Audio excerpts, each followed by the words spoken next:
Welcome back to the show, guys. Really good to see everybody here. Another season of college football. And yes, we are starting in week 2.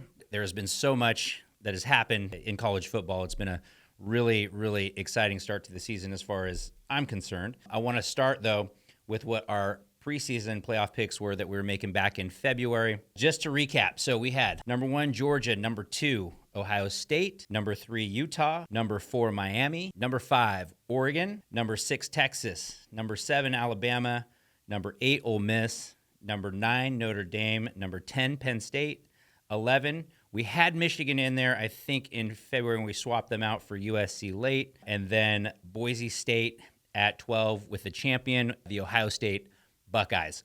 That is how we had them. The order for 1 through 4 for the rest of the season is going to be based on the conference champions, who we think is going to be the conference champions. So as we update these throughout the season, you'll just know that 1 through 4 are the conference champions. And we definitely have some change through the first couple weeks. So I won't go through all of the games. I'm not going to do that this time. I'm just going to get you caught up, some predictions, talk about some contenders that we think are outperforming, some that are underperforming, and just some top storylines today. So just to get started. And we want to say thank you to Mabry Facial Institute for sponsoring today's show. Go see Dr. Mabry if you are in the Bay Area or in the Sacramento area. He is one of the best. He does non-invasive facial aesthetics. Their website is yourfaceinourhands.com, and thank you for your support. Let's start with who's outperforming. And I think the contender that is outperforming is one that we picked late, and that was USC. When D'Anton Lynn came on, you could almost see that was going to be a really good relationship with him and Lincoln Riley.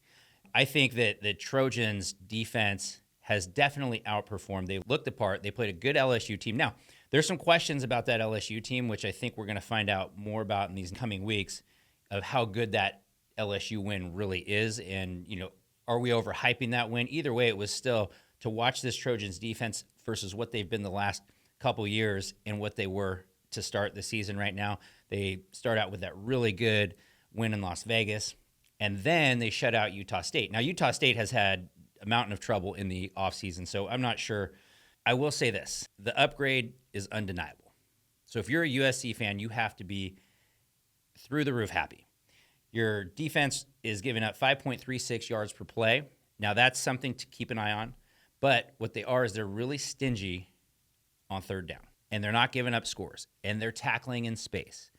And they're getting PBUs. And these are all just things that weren't happening last year with USC's defense. They're getting pressure on the quarterback.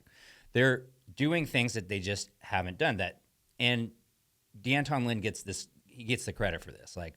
It is absolutely nuts to see them go from one of the worst defenses in the country to one of the best defenses early on. Good news if you're a Trojans fan, your team's probably going to be pretty good this year, and we do think that they have an outside shot at the playoffs. The bad news, if you're a Trojans fan, and I'll be really honest with you, D'Anton Lynn likely a head coach next year. I don't see any way, if the Trojans continue with this turnaround, that he is not a head coach next year, because people are going to come and they're going to pay him. He's a good recruiter. He's elite X's and O's, and obviously he can develop talent and he can turn it around quickly.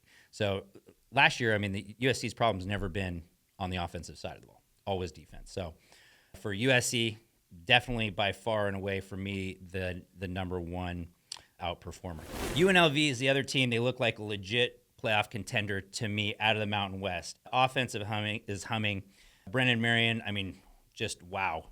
Explosive, fast. They've got playmakers. The defense is only giving up 10% conversion rate on third down. So that is those are elite numbers. Now we'll see if that continues as they get into the meat of their schedule. But early returns on UNLV look impressive. They're doing exactly what a really good team should do, beating inferior opponents by a lot. And we're going to see in the next few weeks how they look.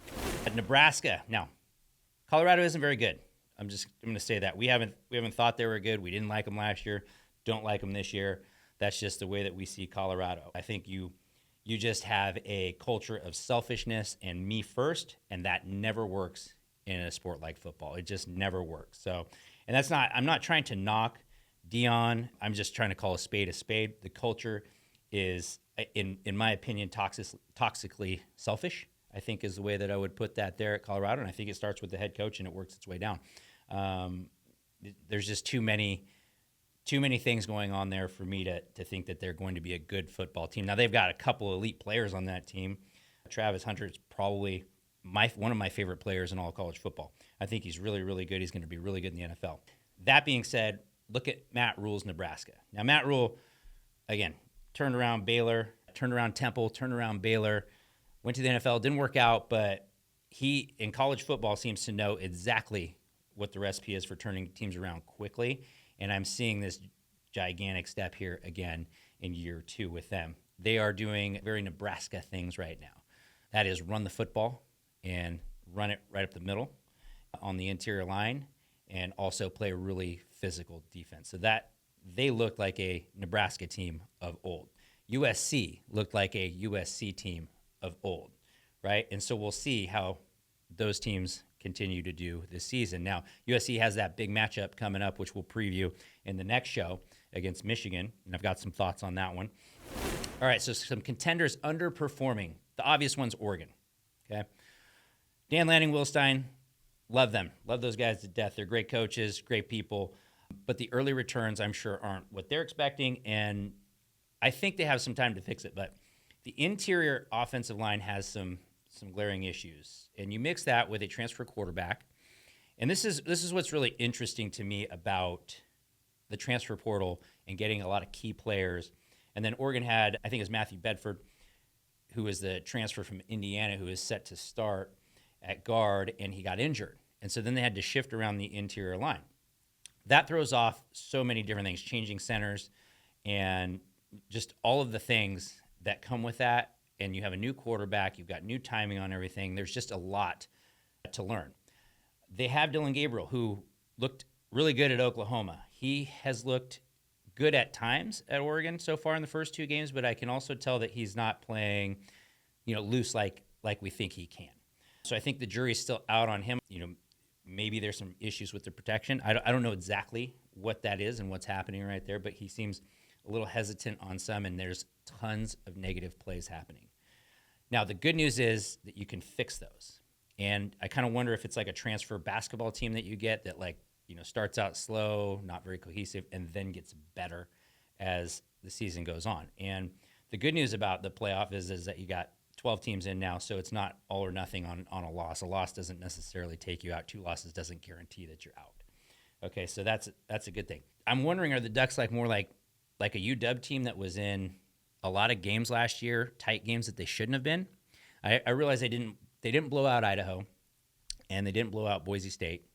They gave up 200 yards rushing to Boise State, which I don't think is acceptable by any standard for Dan Lanning and Tosh and their defense. I don't think that they're going to be very happy. Now, 70 yards with that was on a chunk play, but still, those numbers are what they are, and that might be the best running back they face all year, possibly. I mean, Ohio State probably has something to say about that.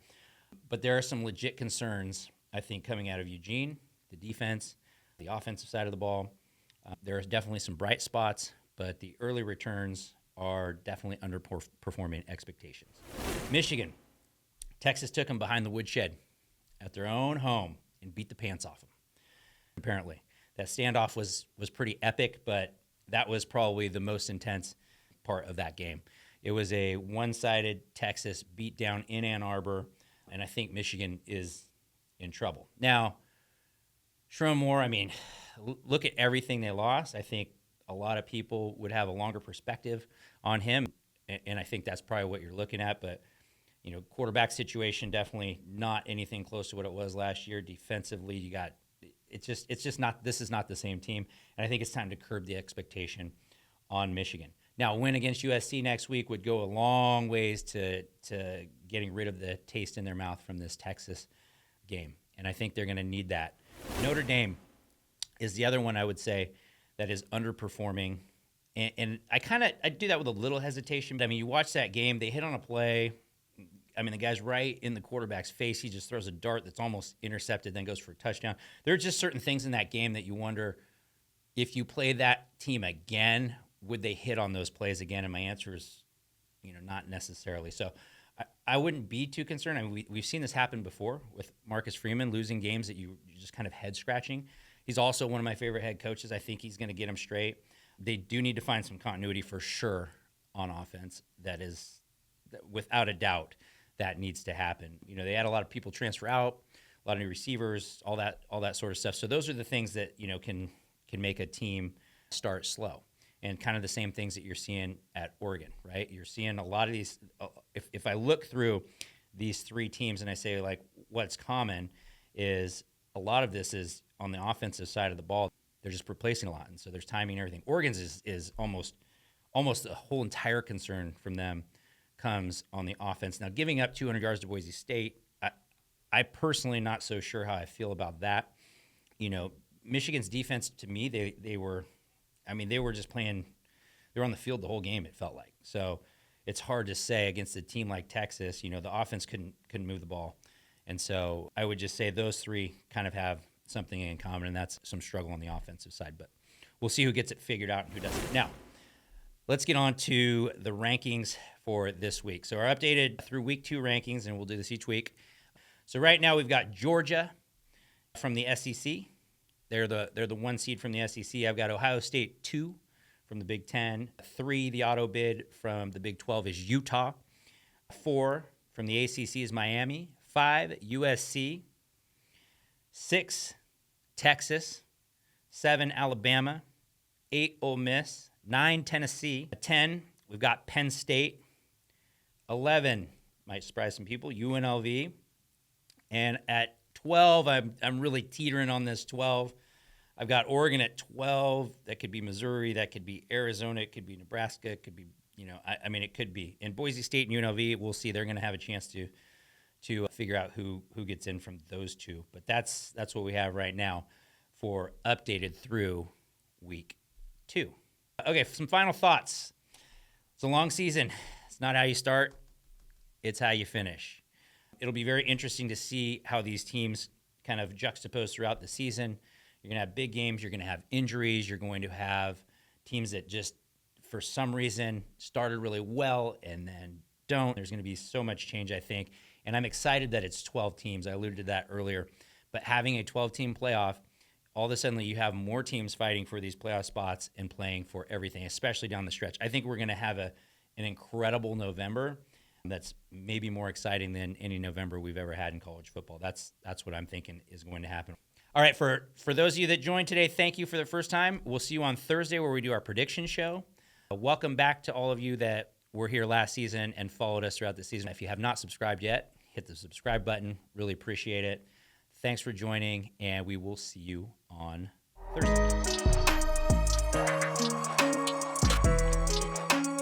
Thursday.